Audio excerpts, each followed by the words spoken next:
on Raw and SmackDown Wrestling from week to week, I guess I'm going to have to. Recently, actually, I've started binging seasons of Total Divas and episodes of the series. Some of them are good. Some are better than others. Some aren't really as entertaining as some I've previously seen. It's kind of on again and off again for me when it comes to Total Divas. It's just one of those things that I could never get into. And I can understand why Keeping Up with the Kardashians is significantly ahead of Total Divas despite all the awards it may have won. The reason is because it's the moneymaker for networks like E! And as long as we have people like Kim and Khloe Kardashian having anything to do with reality television, Total Divas is never going to get into that number one position. Now, some of the angles on Total Divas are interesting, like what's going on with Ava Marie and her husband Jonathan, what's going on with the Bella twins, the tension between those two rising all the time. I really appreciate the tension because in previous seasons of Total Divas, it wasn't that entertaining to watch. So at least with the tension and emotions running at an all-time high, the viewership for Total Divas is going up. But with the new cast members like Summer Rae, Paige, and AJ, that adds a bit of a different flavor out of Total Divas than what we saw in seasons 1 and 2. But getting back to wrestling, I appreciate how Total Divas looks at the matches Divas have on Raw and SmackDown, especially Monday Night Raw. And they use the footage, they incorporate it into the reality show, and it shows what goes on backstage with the executives in WWE, how they question decisions that wrestlers make for their careers. It's amazing how they focus on all aspects of a diva's career and the pressures that go with being a diva. I really appreciate that. But I want to see AJ wrestling more, and I want to see Total Divas promoted more with matches on Raw and SmackDown, with rather than just seeing probably 1 or 2 matches once every 3 to 4 weeks, once every month. We see a match significantly promoting Total Divas. I want to see things going on with the Divas Championship and promoting Total Divas, and if you have to, tie in both of it, tie in the Divas title and what's going on with the reality show. With how impressive AJ was in 2013, especially with her matches with Caitlyn, I think AJ should still be on television wrestling. I mean, she's been losing pay-per-view matches recently to Nikki Bella, who's the current Divas champion.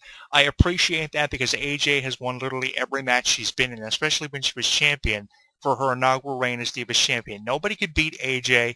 Nobody could knock her off her pedestal, which she was on for a considerable amount of time, 295 days. She went as far as to get the day she won the title for the first time tattooed on her right ankle, I believe, and it's just amazing how far AJ has come since then, winning it 2 previous times after winning the first time. It's amazing just how many times AJ has won it and how many records AJ has established. It's going to be a record that's going to stand the test of time for a considerable amount of time before it is ever beaten by anybody.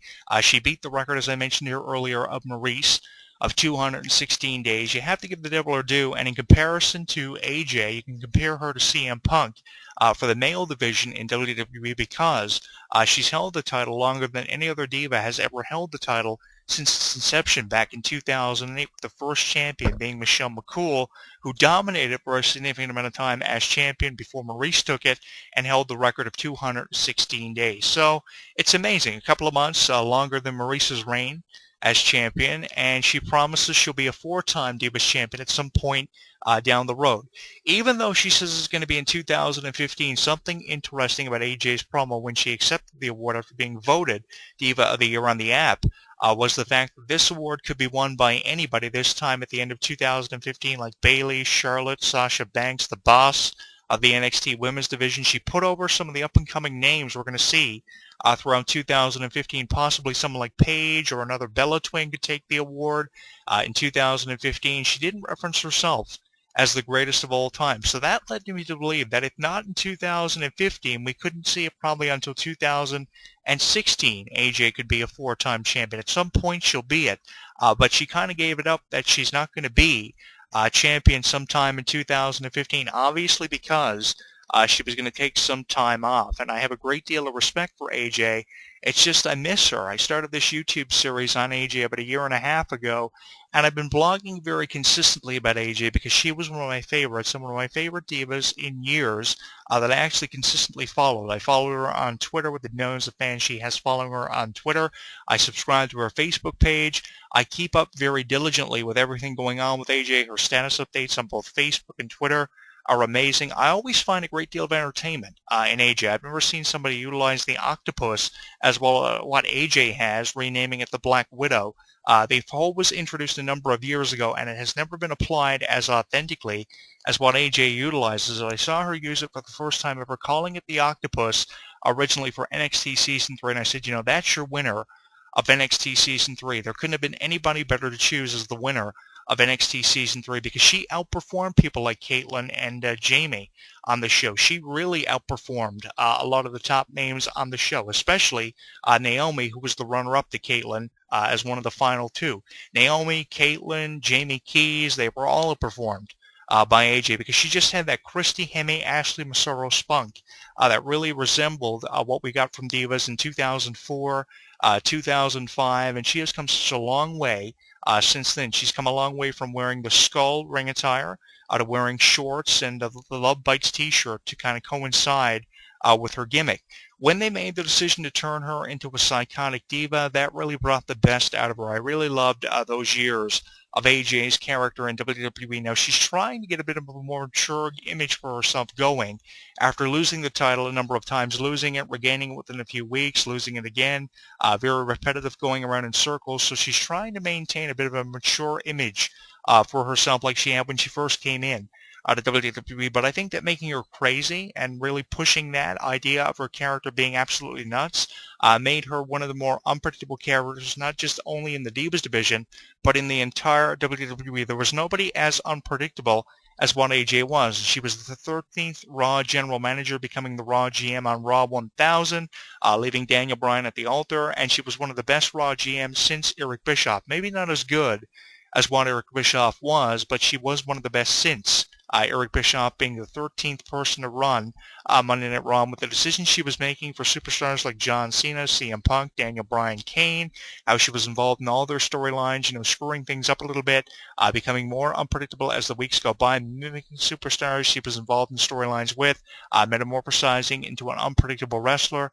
It was just so fun watching her, and I'd do it all over again if I had to, which is why here in 2015, I know it's only early in the year, but I find myself missing AJ. I'd rather watch what's going on with AJ's character in the way of a storyline in the Divas division than I would what's happening for Ryback right now, who's been gone forever, and now all of a sudden Ryback is back in the main event. He's never won a singles championship, and he's just getting more depressing to watch all the time, especially when he ran through the years and all the mishaps of his career months ago, or a couple of weeks ago, rather, on Raw and SmackDown. He said, he was back to dominate, and he ran through all the down points of his career, how he debuted as the Silverback and the $1 Million Tough Enough in 2004.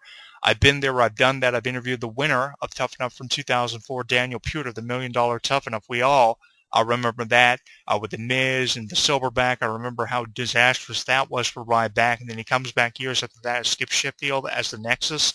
That was absolutely disastrous, and then they metamorphosized him into Ryback. They seemed like they were doing something for his character, and they're really doing nothing with his character because he hasn't won a championship or he hasn't been in the main event in God knows how long. The last main event he was in prior to his return, I can't even remember when it was. They put him in the Survivor Series match, Team Cena versus Team Authority, and nothing was done with him there, and nothing is being done with his character still to this point. So it's time to make a career-altering decision, I think, for Ryback's character. It's time to decide whether or not they're going to keep Ryback or they're going to let him go permanently, because there's just nothing for that guy to do. And I can understand why Ryback fans and Ryback himself will be frustrated with the direction of his character. AJ seemed to be headed in a more prominent direction, point being than what Ryback did. I mean, I just can't get into the whole feed me more kind of concept. I can get into the more unpredictable kind of diva, and then I can the feed me more character of Ryback. He's just not fun to watch, or he hasn't been entertaining in God knows how long.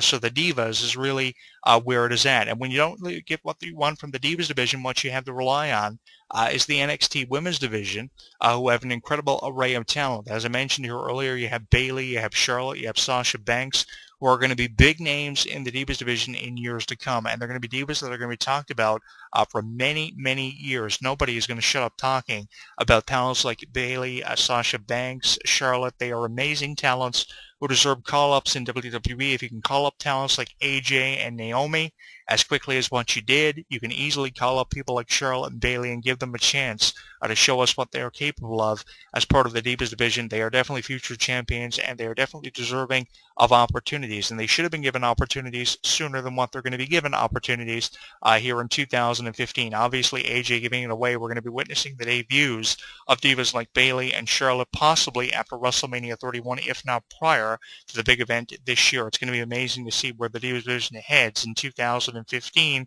The only thing is, it's looking like we're going to have to do it without AJ, and I hate that because AJ was just so fun, and the